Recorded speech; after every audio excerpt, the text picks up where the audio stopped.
んにちは、小写真研究員の井桜です。今回は第14話、下薬の部です。ここはそう、上野公園です。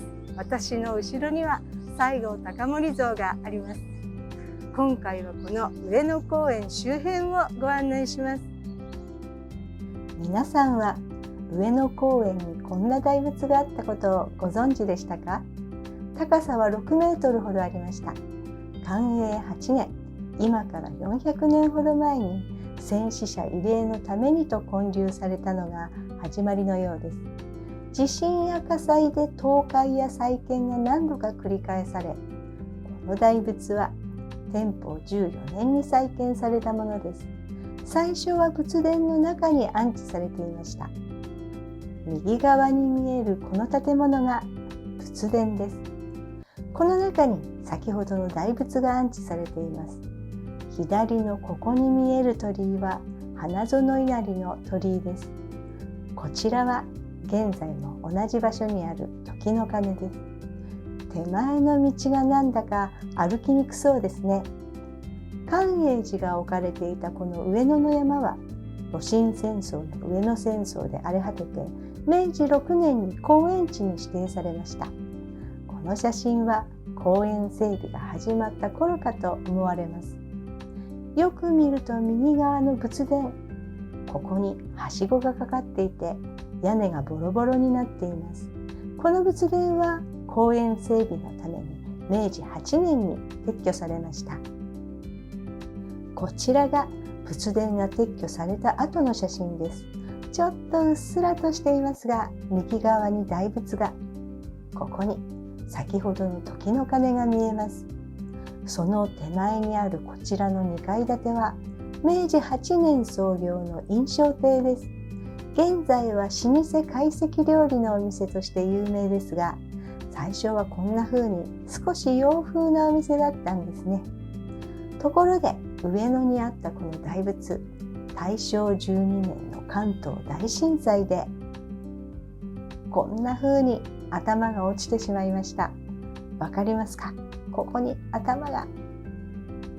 その後、胴体と頭の部分は第二次世界大戦で軍需金属資源となり、昭和47年に顔面部だけをこのようにレリーフとして同じ場所に安置されました。もうこれ以上は落ちないというところから合格大仏とも呼ばれ、受験生や就職活動をする人たちのパワースポットになっています。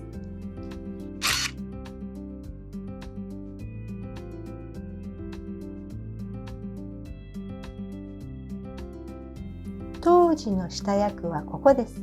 もう少し上にも続きます。ここが前回ご紹介した本郷区の東京大学医学部です。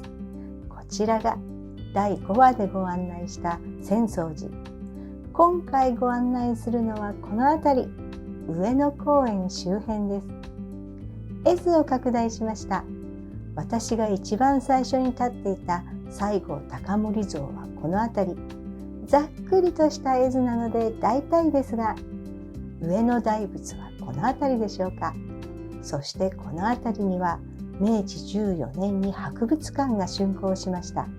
明治22年に帝国博物館と改称されます。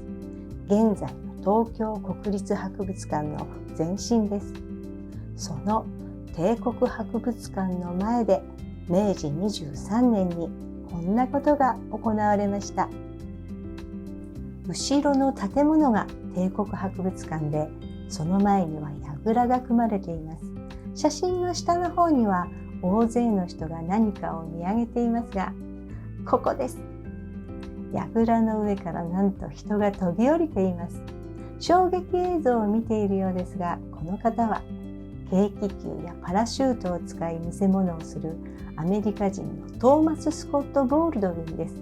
日本では風船乗りのボールドウィンと呼ばれていました。櫓の高さはおよそ30メートル。櫓の下にはトランポリンのような網が張られていて、この後彼はかっこよく回転しながら網の上に落ち、数回跳ね上がった後にポーズを決めます。観客から喝采が沸き起こる中、すぐに軽気球に乗り込み、数百メートル飛揚したところで軽気球から再び飛び降ります。そして今度はパラシュートを使って着地します。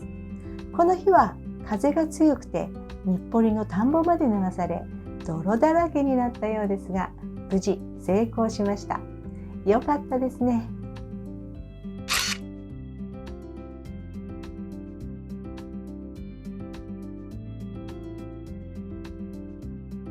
次はこの写真です。撮影者はこのお店を見せたいんだと思いますが、何のお店でしょう？ヒントは左側のこの石垣と中央のこの看板です。何の鳥でしょう？水鳥のようです。同じ店を撮影した写真がもう1枚あります。左側に石垣は写っていませんが、ここに同じ看板があって提灯がたくさんかけられ、店の前には大きな酒樽が並んでいます。酒樽が並んでいるということは飲食店のようです。この提灯、山下と書かれています。上野山下町のことですかね。ヒントをもとにいろいろと調べてみたら、明治大正期の彫刻家高村光雲の回顧壇に、山下の方には大きな水で雁鍋がある。この屋根の箱棟には雁が5羽漆喰細工で塗り上げてあり、立派なものでしたと書かれていました。箱棟ってこのことですよね。雁が5羽いました。夏目漱石や森鴎外、正岡子規も足を運んだ有名なお店だったようです。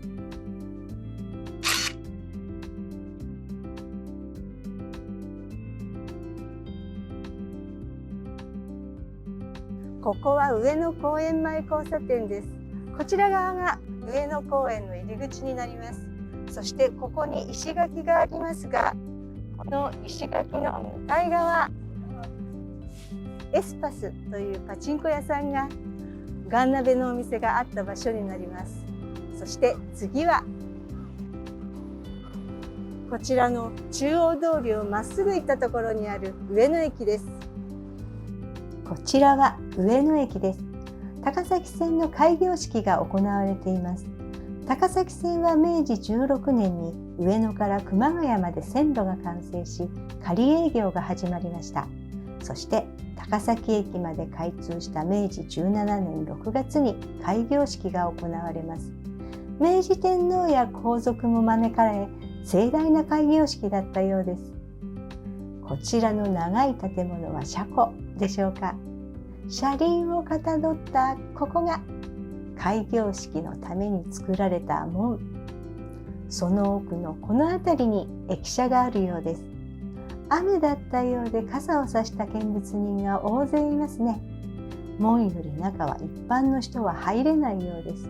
せっかくなのでもう少し右側に移動して駅舎を覗いてみましょう。木があってよく見えませんが、この建物が駅舎のようです。開業式が行われた明治17年のこの駅舎はまだ木造の仮駅舎でした。この仮駅舎は明治18年にレンガ造りのこんな駅舎に建て直されました。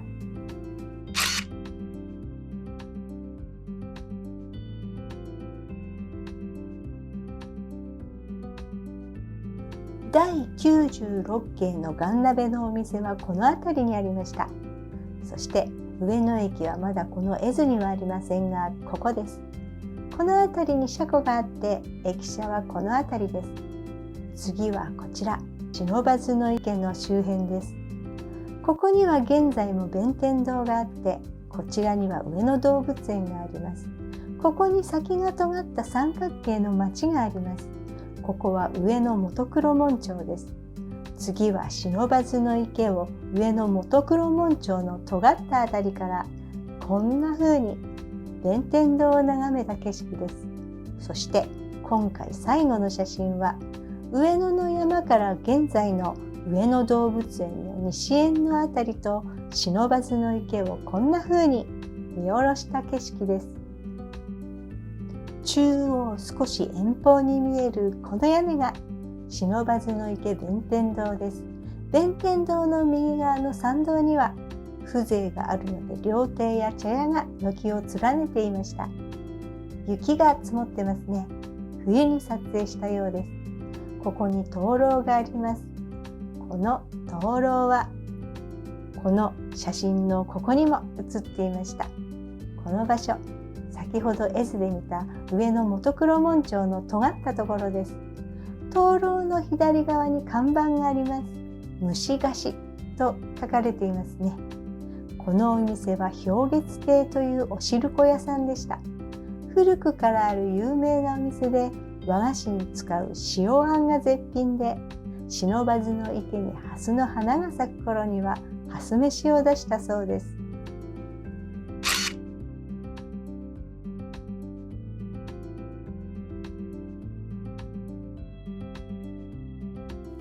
こちらは上野の山から不忍の池の北側を見下ろしています。遠方の高台に見える大きな洋館は東京大学の建物です。右側にあるこの建物は上野不忍の池競馬の馬券所、競馬を観覧するスタンドです。不忍の池の周囲をぐるっと一周整備して 1.6 キロのコースを作り、池の北側に馬券所と厩舎が作られ、上野不忍の池競馬が始まったのは明治17年のこと。明治天皇や皇族、家族や高官、各国の公使や財界人などの著名人をはじめ、一般の人たちも観覧することができました。馬券は販売されませんでしたが、入場料を取り、高貴な社交場として賑わったようです。こちらは馬券場をコースから撮影しています。ここは現在の上野動物園の西園になります。この辺り、皆さん後ろを見ていますが、ここにきっと誰か高貴な方が座っているんでしょうね。こちらは右側に建築中の馬券所が見えます。足場がありますね。左側にある木の後ろには一般客用の馬券所です。メインスタンドと一般客用のサブスタンドです。随分と違いがありますね。上野不忍の池競馬場は共同競馬会社が運営していましたが、馬券を売る許可が下りず、経営難のために明治25年に終了しました。その後、別の競馬会が主催するレースがここで数回開催されましたが、いつしか上野不忍の池競馬場はその姿を消しました。